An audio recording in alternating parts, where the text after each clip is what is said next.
Hi guys, welcome to my vlog. For today's video ay gagawa tayo ng kosa mashi at cabbage mashi mga katimars. Kung bago ka pa lang sa aking video, please subscribe sa aking YouTube channel guys para updated po kayo sa aking susunod ng mga video. Una nga natin gawin mga katimars ay magluto muna tayo ng ating cabbage. Ayan, kukunin lang natin yung matigas sa gitna ng cabbage natin at pagkatapos ay magpakulo tayo ng tubig. Ang lutong ito mga katimars ay napakasarap.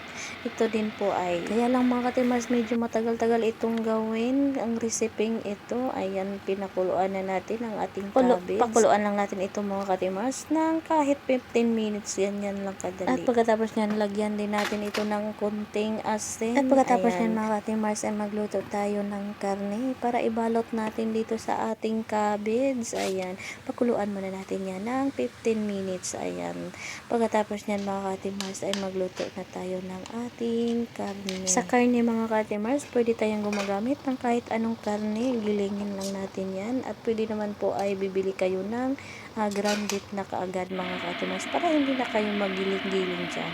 Ayan, pagkatapos yan, kinuha na natin yung cabbage. Isa-isa na natin siyang tinagal. Pagkatapos, nag-ready na din tayo para ilagay natin sa niluto natin karne. Meron tayong parsley. Ayan, meron din tayong sibuyas na hiniwa natin ito ng napakaliit-liit. Ayan, pagkatapos niya naglagay din tayo ng garlic yung una nating nilagay mga katimars at naglagay tayo ng kunting butter. Ayan, tapos naglagay tayo ng kamatis at mga seasoning, Arabic seasoning yung ginagamit natin. Depende lang din ninyo sa inyong mga panlasa, pwede nyo din lagyan ng kahit anong seasoning. Pero para sa akin kasi mga katimars, dito sa ibang bansa ang ginagamit kong seasoning ay ang Arabic seasoning at naglagay din ako ng magic sarap. Ayan, at pagkatapos niya nilagyan natin molasses, tomato paste at ang panghuli ay ang parsley.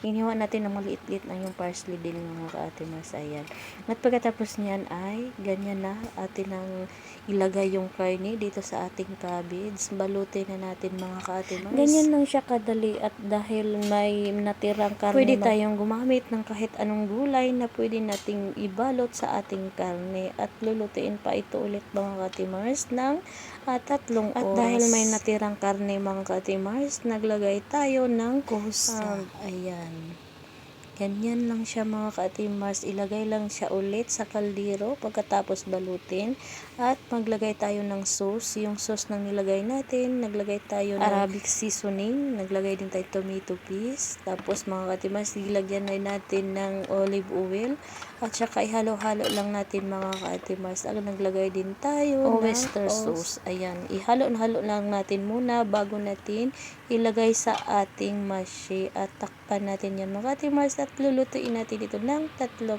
oras. At pagkatapos niyan, ayan na po ang resulta.